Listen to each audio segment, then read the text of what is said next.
예.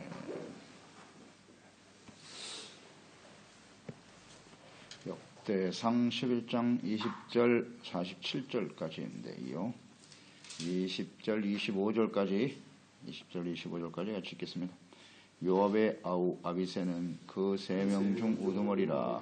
그가 창을 휘둘러 300명을 죽이고 그 3명 가운데 이름을 얻었으니 그는 둘째 3명 가운데 가장 뛰어나 그들의 우두머리가 되었으나 첫째 3명에게는 미치지 못하니라.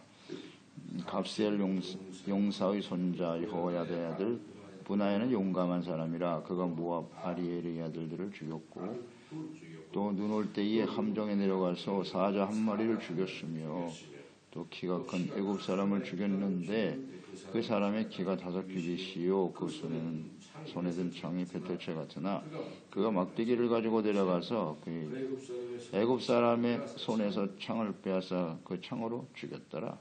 여호야다의 아들 분하야가 이런 일을 행하였으므로 세 용사 중에 이름을 얻고 30명 중에서는 뛰어나 첫째 3사람에게는 미치지 못하니라. 다윗이 그를 세워 시위 대장을 삼았더라. 충성된 동역자들. 다윗 왕이 번성하고 경고할 수 있었던 이유. 삶의 우선순위를 하나님께 두고 살았던 사람이죠. 하나님의 성전 또 제사 드리는 일 삶의 기초로 삼았고 우선순위로 살았고 그만큼 하나님을 기뻐했어요. 하나님을 기뻐하고 즐거워했던 사람. 그렇게 기쁨으로 주님을 섬기니까 하나님께서 그와 함께 하셨죠. 그것이 형통의 비결이고요. 다윗 왕을 하나님께서 세우신 왕으로 인정하고 다윗 개인에게 무슨 인정을 받고자 함이 아니라 하나님의 나라와 뜻을 세우는 일을 위해서 다윗과 함께 충성했던 용사들이 있었기 때문이다. 우리가 지난 시간 묵상됐듯이 정말 충성된 사람들이죠. 용감하고요. 그만큼 그들은 하나님께 헌신된 사람들임을 알 수가 있어요. 요요상종 다윗과 같은 사람들에게 이런 사람이 함께 하는 거죠. 그렇기 때문에 이스라엘은 강성하여질 수밖에 없었다. 다윗 시대에 묵상하게 됐죠. 요압을 비롯한 세 용사들이 있었고 오늘 본문에 그 외의 용사들이 이름이 나옵니다. 20절 21절에 요압의 아우 아비새는 3명 중 우두머리였다. 창으로 300명을 죽일 정도로 강력한 능력을 가진 용사였습니다. 하지만 첫째 3명의 용사에는 들지 못했다. 둘째 3명의 이름에 올랐다. 이렇게 되어 있습니다. 첫째 3명의 용사는 블레셋 적진을 뚫고 들어가서 베들레헴 우물물을 가져온 사람이죠. 그 3명에는 미치지 못했지만 두 번째 부류에 속한 용사였다. 이 과정을 묵상해 보면 그 용사들 힘과 재능, 용기에 따라서 등급과 서열을 매겼어요. 군대 조직일 테니까 당연히 그래야 되겠지만 그러니까 친인척, 자신과 가깝거나 잘 아는 사람들을 우대한 것이 아니라 오직 실력이에요. 힘, 능력, 용기와 실력으로 정하기 때문에 그 밑에 있는 사람들이 이의를 제기할 수 없어요. 베들레헴 우물 곁에 물을 떠온 사람들은 누구도 그들을 범접할 수가 없는 거예요. 그 충성심과 용기는 그냥 존경 자체입니다. 이것이 매우 중요하거든요. 실력도 없는 사람들 자신과 가깝기 때문에 세운다. 사실 이 아비새, 요압의 동생이잖아요. 다윗과 사촌간이에요. 친척이고 사촌이니까 군대 장관 세우고 가까이 세웠다. 그러면 사람들이 충성하겠습니까? 실력도 없는데? 다윗은 그렇게 하지 않거든요. 그만큼 이 성경이 이걸 증명하고 있는 겁니다. 이들이 아주 용기 있는 사람들이었다는 거죠. 그리고 아비새는 사촌이면 첫 번째 3사람에겐 근접하지 못해 두 번째 부류로 전락이 됐거든요. 친인척으로 따지면 그 사람들이 앞서야 되지 않나요? 근데 그렇게 안 하거든요. 이것이 다윗이 번성할 수 있었던 중요한 원인이에요. 오직 능력. 능력에 따라서 사람들을 세워 헌신하게 하였다.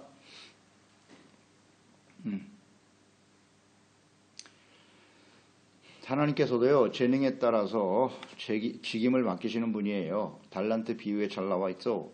마태복음 25장 14절 15절이잖아요. 또 어떤 사람이 타국에 갈 때에 그 종들을 불러 자기 소유를 맡긴 것 같은데, 각각 그 재능대로 한 사람에게는 금 5달란트를, 한 사람에게는 2달란트를, 한 사람에게는 1달란트를 주고 떠났더니 재능대로 맡기셨어요. 하나님 뜻이에요. 5개, 2개, 1개. 재능에 따라 맡겼으니까 요구하시는 게 뭘까요? 충성. 5개 맡긴 사람이나 1개 맡긴 사람이나 원하시는 건 충성이에요. 근데 1달란트 받은 자는 충성을 다하지 않았죠. 그것 때문에 하나님께, 예수님께 책망을 듣는 거죠. 이런 일이 실제로 벌어질 거예요. 우리가 하나님 앞에 섰을 때 나는 재능이 아무것도 없는데요. 그것은 하나님과 자신을 속이는 겁니다. 게으름의 대명사예요. 그런 말 하는 사람. 나는 재능도 없고 은사도 없고 하나님께로부터 받은 것이 아무것도 없나이다. 게으름. 그 1달란트 받은 자가 바로 게으름이잖아요. 게으른 자요. 악하고 게으른 자요. 하나님께서 모두에게 은사와 재능과 지인과 사명을 주셨어요.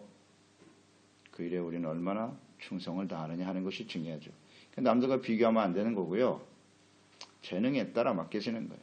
하나님은 절대 공평하신 분이고 하나님 앞엔 불의가 없습니다. 근데 이런 부분에 대해서 자꾸 의심하고 불만을 품기 시작한다는 얘기는, 그것은 하나님에 대해서 지금 우리가 불만 품고 원망하는 거예요. 절대 해서는 안 될 일이에요. 재물을 많이 맡은 사람도 있고 적게 맡은 사람도 있고 지인과 사명이 중대한 사람도 있고 그러지 못한 사람도 있어요. 많이 배운 사람도 있고 적게 배운 사람도 있는 것이고, 다 높은 사람이 돼야 되는 겁니까? 이렇게 가르치는 건 그건 진리가 아니에요. 각자 주어진 하나님의 재능대로 맡긴 자리에서 헌신하면 되는 거죠. 왜 자꾸 열등감을 가지고 혹은 우월감을 가지고 살아갑니까? 이건 다 하나님 앞에 옳지 못한 행동이에요. 잘 생각해 보세요. 열등감, 우월감을 가지고 교만하거나 열등에 사로잡혀 살아가고 있진 않나요? 남들과 비교하고 시기에 질투하고 어리석은 사람입니다. 그건 악이에요. 악. 절대 우리 마음속에 품으면 안 돼요. 하나님이 재능대로 맡기시는 겁니다. 고린도전서 4장 1절로 2절이죠. 사람이 마땅히 우리를 그리스도의 일꾼이요 하나님의 비밀을 맡은 자로 여길지어다. 그리고 맡은 자에게 구할 것은 충성이니라. 맡은 자리에서 충성하면 되는 거겠죠. 각자 주어진 은사가 있어요. 그 은사대로 충성하면 되는 겁니다. 아비새를 좀 주목할 필요가 있는데, 요압의 아우잖아요. 동생입니다. 스루야의 아들들. 다윗을 가까이서 섬겼던 용감한 도용자인 건 틀림없어요. 그런데 이 아비새는 요압하고 그 형하고 좀 성격이 비슷해. 그 아비새를 묵상해 보면 굉장히 성격이 급해요. 급하고 하나님의 뜻보다는 자신의 생각이 더 중요한 사람. 요압이 그런 특성을 갖고 있거든요.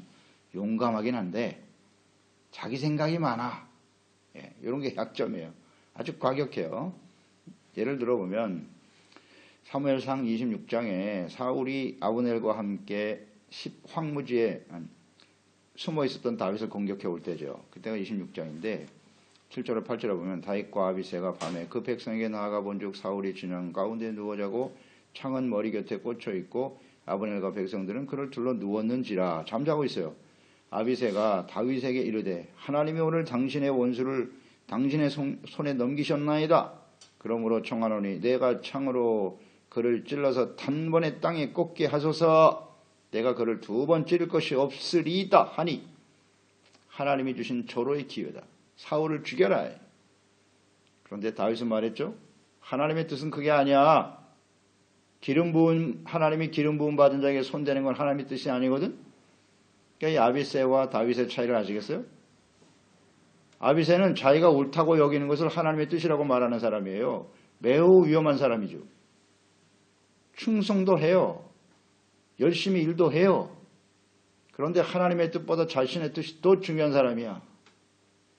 이 아비새 같은 사람이 오늘날 교회 안에 많죠. 잘 생각해 보세요. 충성도 합니다. 공도 세우고요. 헌신도 한다고요. 이런 사람들 참 요압과 아비새 마지막까지 정말 다윗을 힘들게 했던 사람들이에요. 하나님의 뜻엔 관심 없어. 나의 생각이 하나님의 뜻입니다. 참. 사무엘하 3장에 보면요. 30절에 이런 말씀 있죠. 요압과 그의 동생 아비새가 아브넬을 죽인 것은 그가 기브온 전쟁에서 자기 동생 아사헬을 죽인 까닭이었더라. 아브넬을 죽였어요. 아브넬이 북이스라엘 군대 장관인데 내려왔잖아요. 그 전에 둘이 싸운 적이 있었죠. 요압과 아브넬 군대가. 그때 아사헬 동생이잖아요. 요압의 동생, 아비새의 동생 아사헬이 굉장히 발이 빠른 용사인데 계속 쫓아가는 거예요. 아브넬을.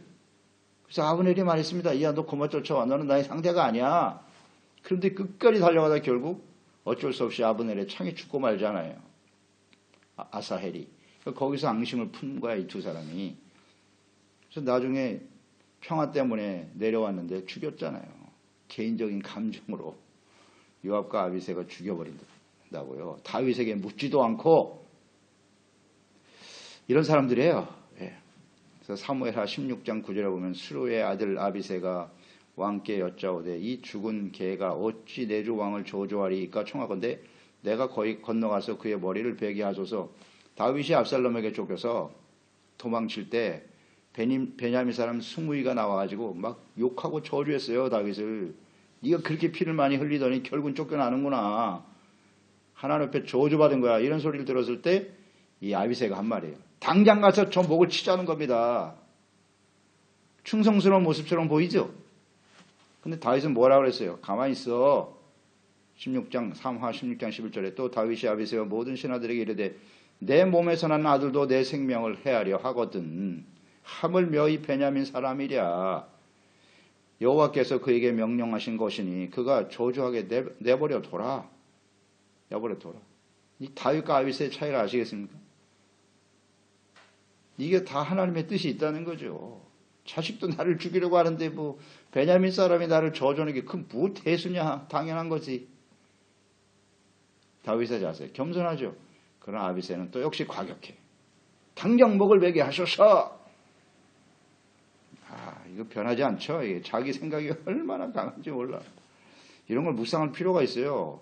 그 다음 나중에 한번 보시죠. 어떻게 발전되어져 가는가. 다윗이 회복되어 돌아왔어요. 압살롬을 죽이고 다시 이제 예루살렘으로 돌아올 때 베냐민 사람 시므이가 가장 먼저 영접하러 나왔죠. 왜냐하면 전에 다윗을 저주했던 자신의 모습을 너무나 잘 알고 있기 때문에 두려워서 달려왔겠죠. 사무엘하 19장 21절 22절에 스루야의 아들 아비새가 대답하여 이르되 시므이가 여호와의 기름 부으신 자를 저주하였으니 전에 있었던 일을 아직 앙심을 품고 있는 거예요. 그로 말미암아 죽어야 마땅하지 아니하리이까. 다윗이 가로되 스루야의 아들들아. 여기서 탄식을 해요. 다윗이. 내가 너희와 무슨 상관이 있기에 너희가 오늘 나의 원수가 되느냐. 요압과 아비새에게 하는 말이에요. 스루야의 아들들아. 왜 너희들은 사사건건 나와 대적하고 일어나느냐. 이 다윗의 마음을 읽을 수 있어요. 얼마나 말을 안 듣는지.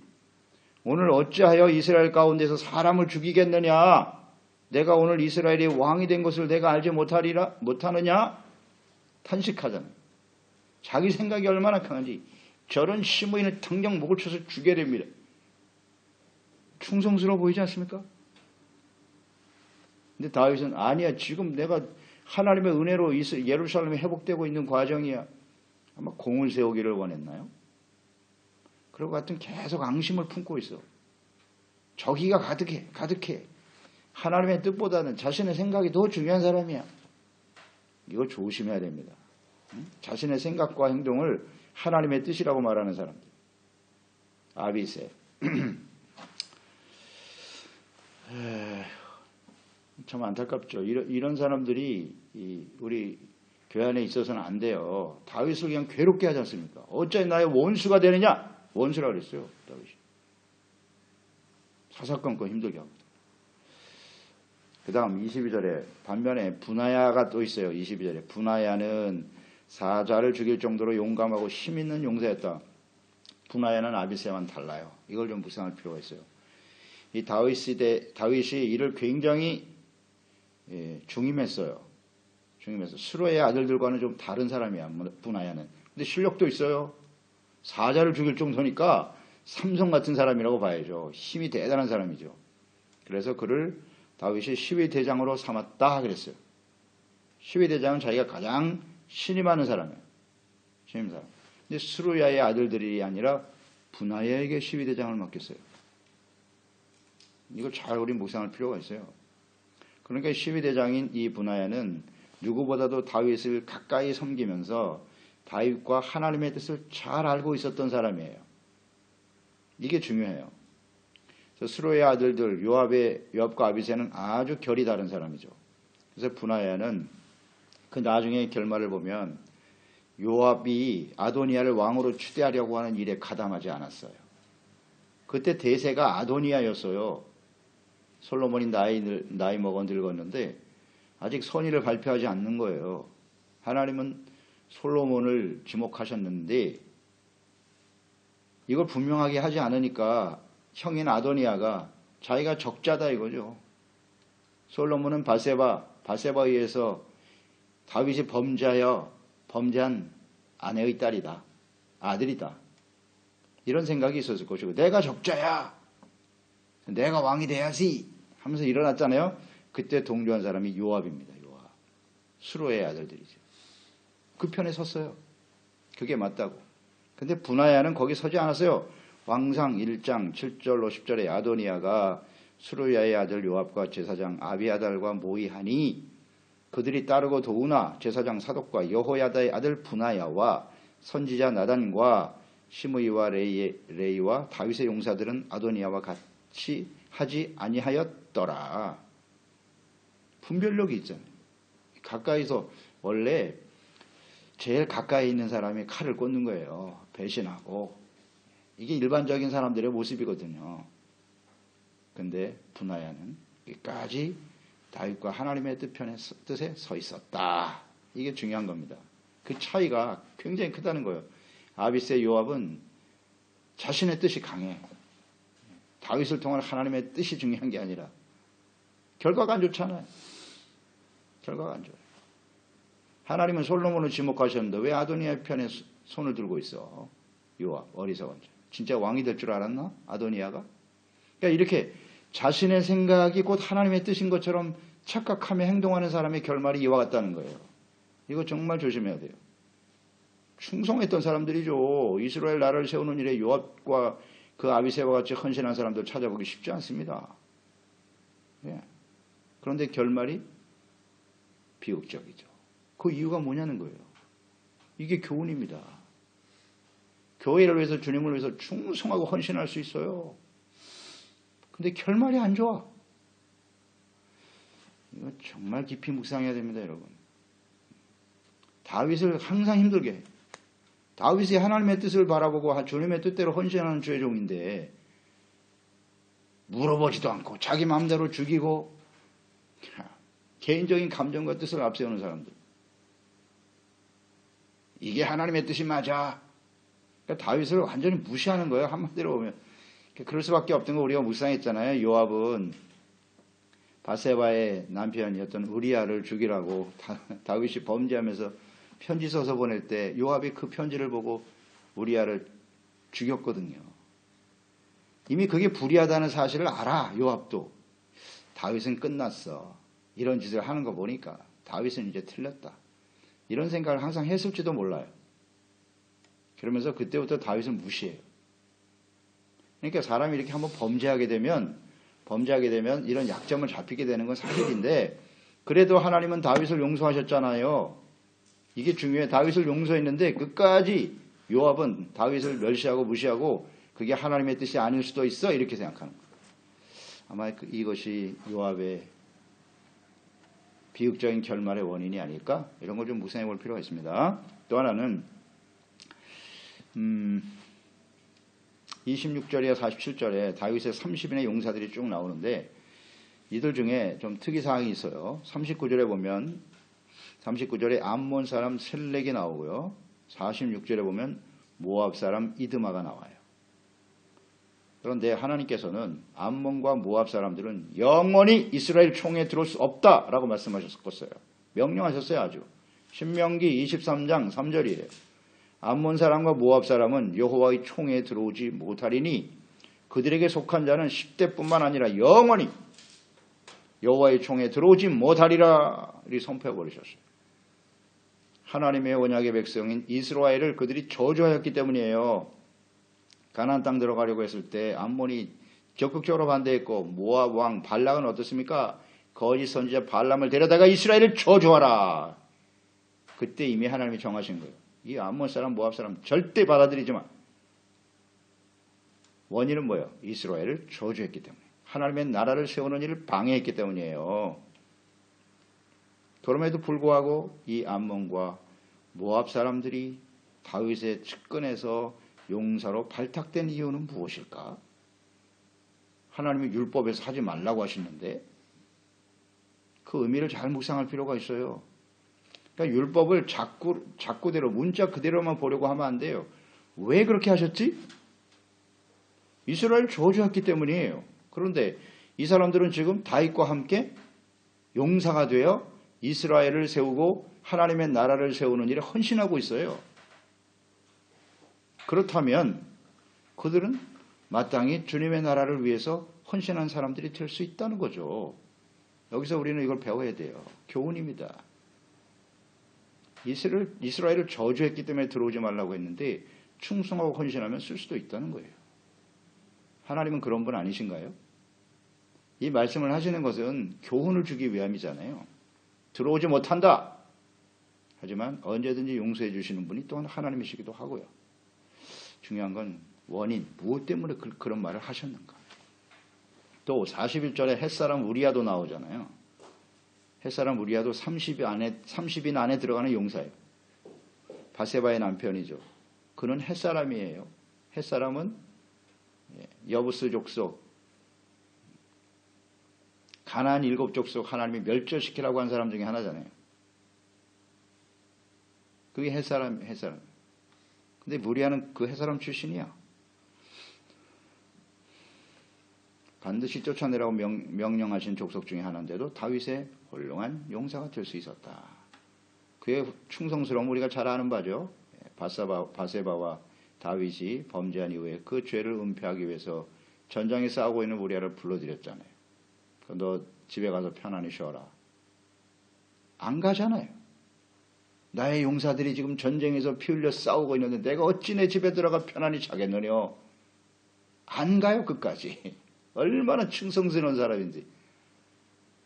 그래서 결국 모살을 하고 말았잖아요. 얼마나 충성스러운 사람인데. 근데 이게 중요한 거예요. 하나님께서는 충성스러운 사람들을 주목하고 계시고 거기에 하나님의 나라를 위해서 충성하는 사람은 출신이 그렇게 크게 중요하지 않구나. 이런 걸 깨닫게 되는 거예요.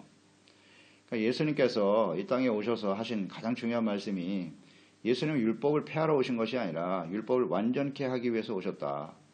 그러면서 예수님 이후에 이제 모든 이방인들도 구원에 참여하게 된다는 거예요. 이게 원래 하나님의 뜻이에요. 유대인들만 구원받나? 아니거든요. 하나님의 나라를 위해서 주의 말씀을 믿고 충성하는 사람은 누구든지 여기에 참여할 수 있다는 거. 이게 전체적인 하나님의 뜻입니다. 다윗 시대도 잘 나타나 있네요. 그 용사들 중에도요. 그러면 다윗은 율법을 어긴 사람입니까? 그게 아니에요. 완전하게 하는 거. 그 뜻을 잘 이해해야 돼요. 그래서 로마서 율법에 능통한 철저한 율법주의자 아닙니까? 사도 바울이 로마서 10장 10절로 12절에 이렇게 기록했어요. 사람이 마음으로 믿어 의에 이르고 입으로 신하여 구원에 이르느니라. 성경에 이르되 누구든지 그를 믿는 자는 부끄러움을 당하지 아니하리라 하니 유대인이나 헬라인이나 차별이 없음이라. 한 분이신 주께서 모든 사람의 주가 되사 그를 부르는 모든 사람에게 부요하시니라. 아멘. 그가 깨달은 바예요. 율법주의자였던 바리새인이었던 사도 바울이 예수님 만나고 깨달은 것을 고백했어요. 하나님이 하게 하신 것이죠. 그렇습니다. 하나님은 모든 사람에게 부여하세요. 예수 그리스도를 믿는 자는 누구나 이방인들이라도 과거에 저주의 대상이 되었던 사람이라도 예수 그리스도를 믿고 구원받아 하나님의 나라와 의를 구하며 살아가는 모든 사람들, 이런 충성스러운 사람들 하나님의 생명책에 기록하게 하십니다. 우리가 지난 시간에도 묵상했듯이 이 다윗과 함께 했던 용사들 이름이 쭉 나와 있는데요. 이게 바로 생명책이에요. 생명책에 이름이 기록될 사람들이에요. 우리의 이름이 이렇게 기록이 돼야 돼요. 그들은 오직 다윗만을 위해 충성한 사람이 아니라 다윗을 통해서 그를 왕으로 세워 이스라엘 나라를 하나님이 다스리신 나라로 세우는 일에 그것이 하나님의 뜻인 줄 알고 충성했다.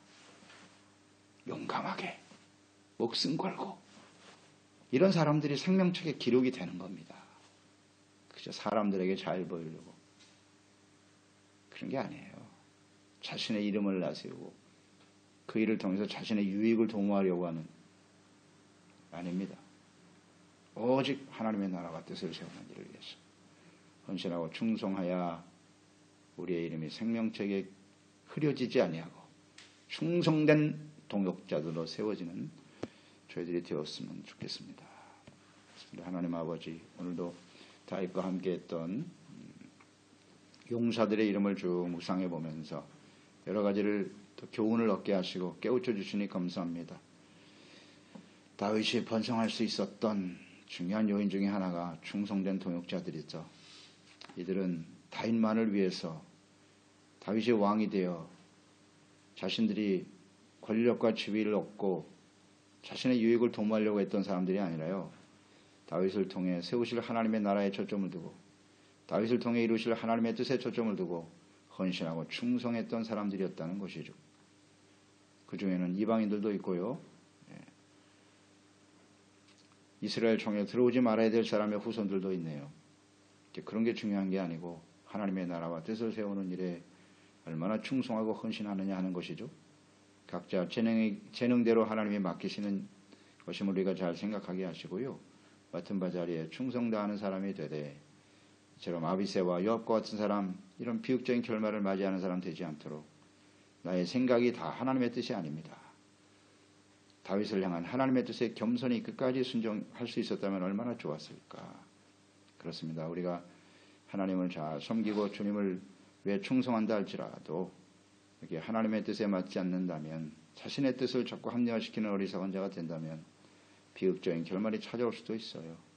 이를 겸손히 하나님의 뜻에 귀를 기울이고 순종하는 저희들이 될 수 있도록 도와주시옵시고, 그래서 우리 모든 지체와 가족들이 진짜 하나님의 생명책에 하나님의 충성된 동역자들로 이름이 기록될 수 있도록 복을 내려 주옵소서. 예수님의 이름으로 기도드리옵나이다. 아멘.